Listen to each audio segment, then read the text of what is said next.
สื่อซอยเอื่อยเนี่ยพอเช้านี้มาช้างสวนเลยพี่น้องเอาสบายดีตอนเช้าดีเด้อพ่อแม่พี่น้องสบายดีตอนเช้ามื้อนี้สิพาเดี๋ยวคลีนสวนเด้อพ่อแม่พี่น้องเลยติดตามเด้อพ่อแม่พี่น้องเด้อกดไลค์กดแชร์ให้ตายยายให้ตายลุงเนี่ย ตัดออกเวิร์ดเอาเครื่องบอกพอไปกระดิ่งสวนกองไว้เวลาจังหุบไปถิ่มทางมันบ่ได้มีน้ำดอกอันนี้นะถิ่มนอกนี่เห็นอยู่บ้านเฮาต้นพักเกลือเหาะเนาะอันนี้มันโมเมนต์พักเกลือเหาะบ้านเฮาพักเกลือเหาะของฝรั่งเนี่ย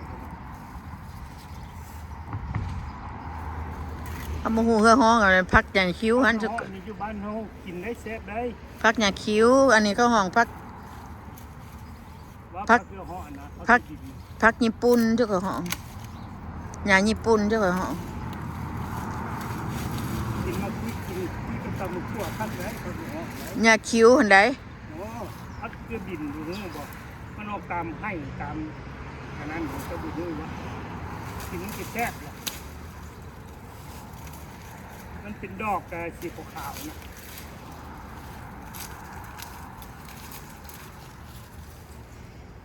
พักมือหนึ่งต้องเฮ็ดตะเศร้าคุณแม่พี่น้องกินเฮ็ดซอยแล้วบุญมันสิบุทันแล้วเฮ็ดนี้แล้วก็จะได้ตัดหญ้าต่ออีก แบบไปก่อนสูนี่ บอกไว้ก่อน เนาะ หลานตัดหญ้าแล้วก็ตัดต่อเลย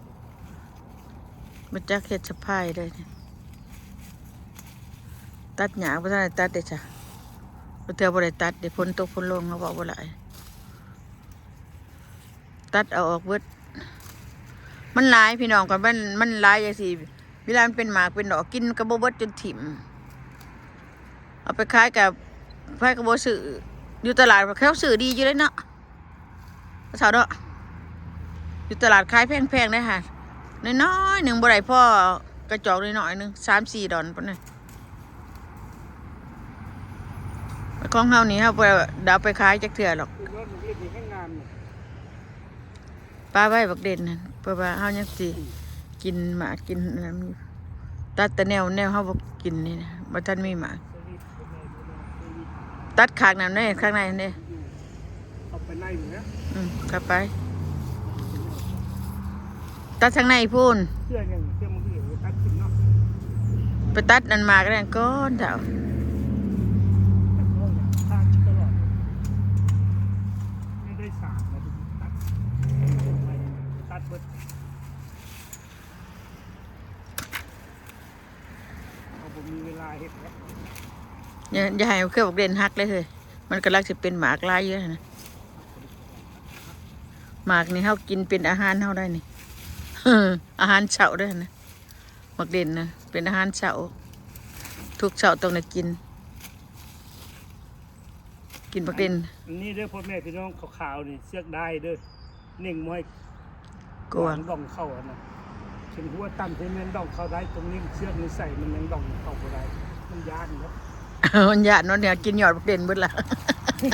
เบิ่งดูนี่กวงญาติว่าฉันกินยอดบัก มันออกมานอกมันกิน มันสิกินกันว่าเห็นญาติ มันเข้าในอ่ะนะเข้าใจบ่ เห็นบ่มีแต่อันนั้นพญากวงน่ะกิน นี่แม่นเบิดนี่ มันดอกมาทางหนองกวงเหียนกินเบิดนี่ มันบ่ได้ดองเข้าในหรือมันยานมันนอกมันกิน มันญาติหลายว่ะพอเฒ่าตัดบักอื้อตัวเดียวเด้อ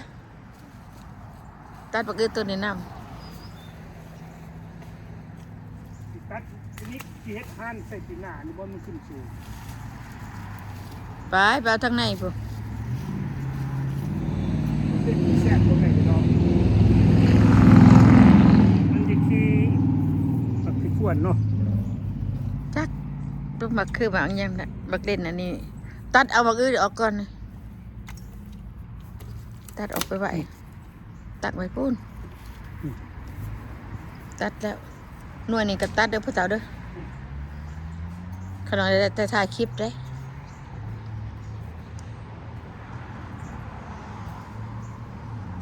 นี่ตัดหน่วยนี่หน่อยนึงตัดออกมี3หน่วยอยู่เครือนี่นะ ใครจะกินมื้อเหมาได้เด้อพ่อแม่พี่น้องคนลาวเฮา ย่างข้ามทางมาติ บ่ได้คิดตังค์มาเอาให้รถ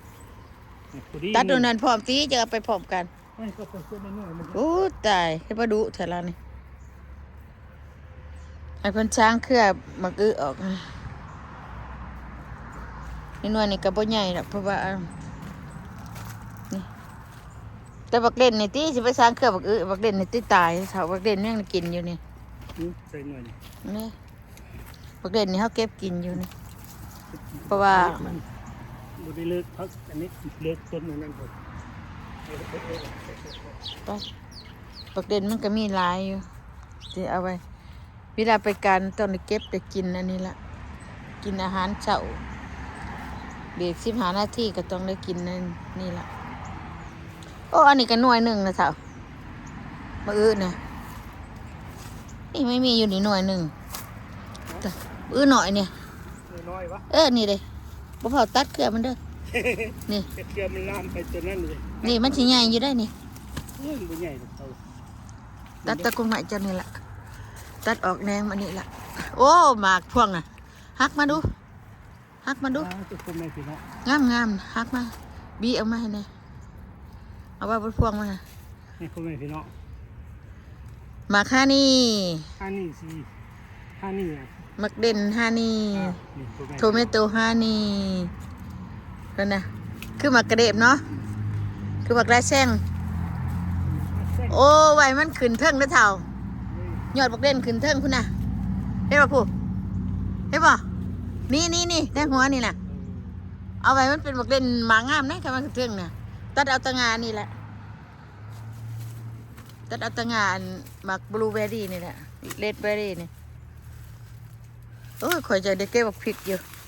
สุกเต็มเบิดละให้เพิ่นตัดแล้วทิมไว้เนาะคนเวลาจะคนไปทิมกองไว้เนาะก็จะเอาไปทิมให้ก็จะเอาไปทิมเลยพี่น้องโอ้เกือบบักเด่นเท้านี่หมากมันเป็นแช่งอยู่น่ะตัดเครื่องกลางไหม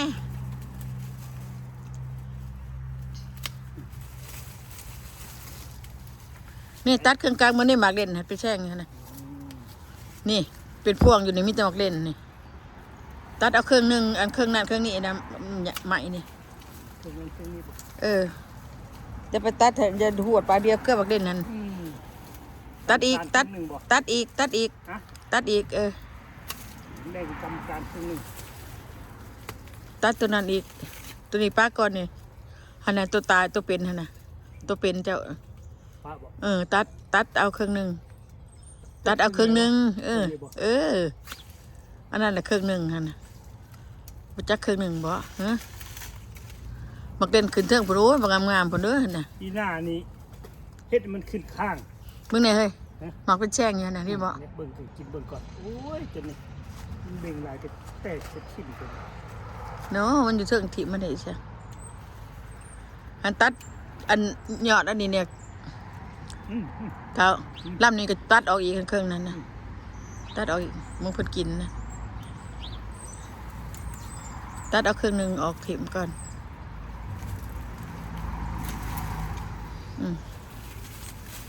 ค่อยๆมันจะขวดมักเด่นอยู่ฮะแพงในขวดมักเด่นนี่มันแสบเลยคือมักเกรบนี่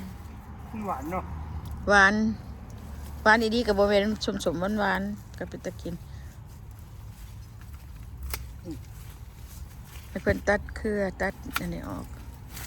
หมากอันนี้มันร้ายกินบ่ว่าจะตัดแปลงต้นใหม่แปลงงาใหม่เด็ดตัวตายตัวนี้คือว่าตอนนี้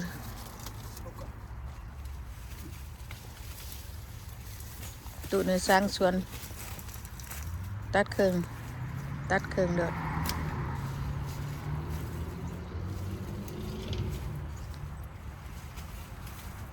มันยังหนาวน้ำหมอกจนเหยาะนี่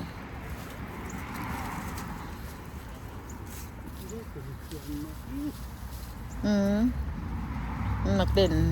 จะไปกินการยังบ่ทันมีจะได้เก็บอยู่ได้ค่ะพูดหน่อยเห็นบ่หมักเด่นมันชุกนะคิรินตัดออกตัวหนึ่ง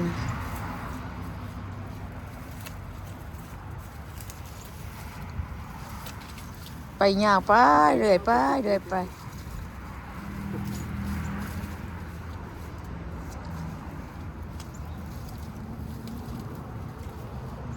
นี่ดิงาขังนี่วันนี้เป็นกรรมอันนั้นเป็นอันหัวหน้าเลยเป็นบ๊อบได้สีแน่หันงานนั่นนะงานนี่งานนี่งานนั่นได้นี่เป็นหัวหน้าเป็นบ๊อบได้หมดนี่นะ ทำงานบุรีกับตัดเงินเดือนนี่ ทำงานบดีกับบ่ได้กินข้าวแล้วบ่แรงนี่แม่นบ่พี่น้องบ่ให้กินแท้ๆเฮ็ดงานบ่แล้วนี่งานมันตายตัดลงหั่นน่ะ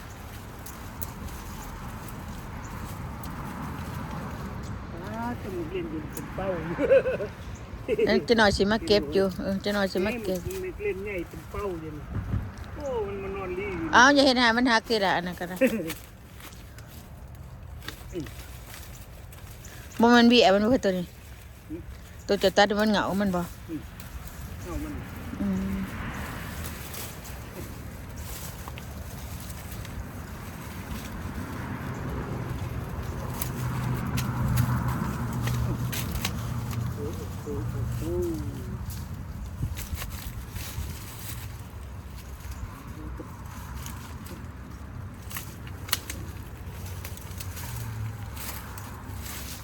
ก็แล้วตัดแล้วเบิดจึงพากันไปหอบไปหอบไป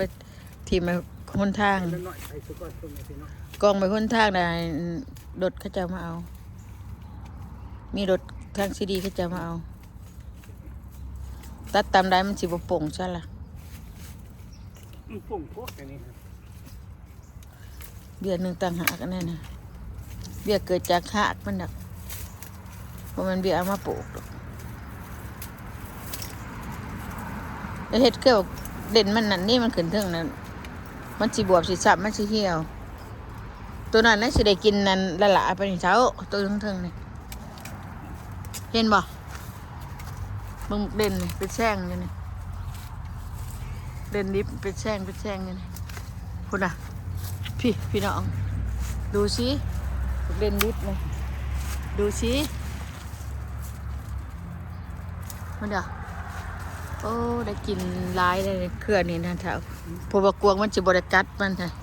ก็มันสิได้กินหั่นนะตัดครึ่งตัดกลางแล้วตัว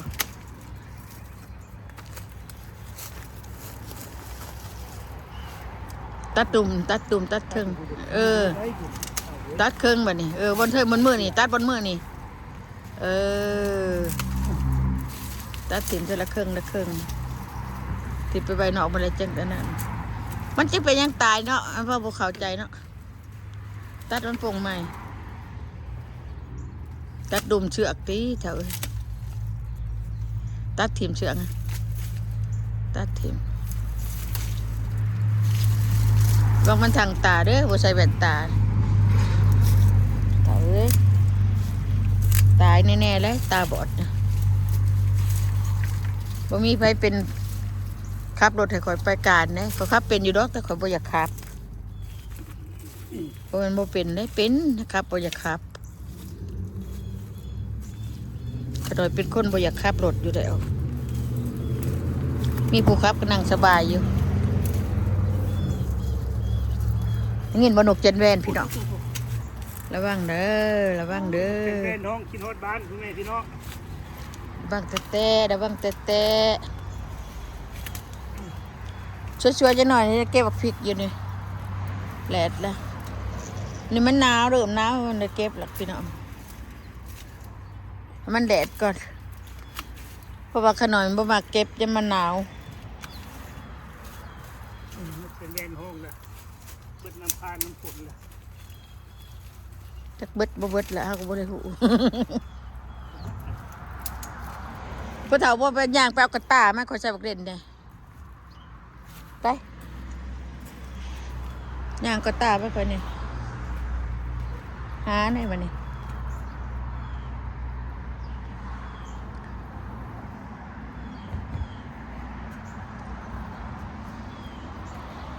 มันได้หลายแหละเดี๋ยวเขาสิอันไปถ่ายให้ก็สิหยุดเด้อเฒ่าเด้อเบิ่งแหน่เบิ่งบักแตงข่อยนะพี่น้องว่าจังไดเบิ่งดูใบตายเบิ่งล่ะเครือยังดีอยู่ดอกกับใบตายล่ะ กองจานผ่านบอนเดียวบ่แม่นขอยเก็บมากองไว้แล้วพี่น้องบ่ได้แม่นเด้อบ่ได้เก็บมากองไว้ได้นี่เดี๋ยวยังติดเครืออยู่ได้น่ะนี่ขวนติดอยู่นี่ขวนติดอยู่บ่ได้มานั่นได้นี่นะนี่ขวนติดอยู่เบิ่งดูเครือก็ยังเป็นอยู่ดอกแต่ใบนี่ตายแล้วใบนี่ตายก่อนหมู่เดี๋ยวๆหยอดมันนี่มันห่อนอันนั้นหินนี่นะตัวห่อนหินมันออกมาอย่างนี้ก็ยังดีอยู่นี่มันห่อนหินเวลามันห่อนช่องสะบัดเนี่ย70-80ก็เดินมากองอาญะอยู่นี่เลยหน่วยบ่ใหญ่เพราะว่ามันห่อนหินมันก็เลยสิชุกก่อนเทิมลายบ่พี่น้อง2-4-6-8-10หน่วยเนี่ยได้หน่วยหนึ่งค่ะพอดี10หน่วยอยู่วันเดียวนี่เครือเดียวในเดียวอีกโอเคพี่น้องอยู่ดีมีแห้งพี่น้องไอโชคให้มานให้ลำให้ด้วยอย่าลืมกดไลค์กดแชร์กดติดตามด้วยพี่น้องเด้อเพื่อเป็นกำลังใจให้ขน่อยเอาบาย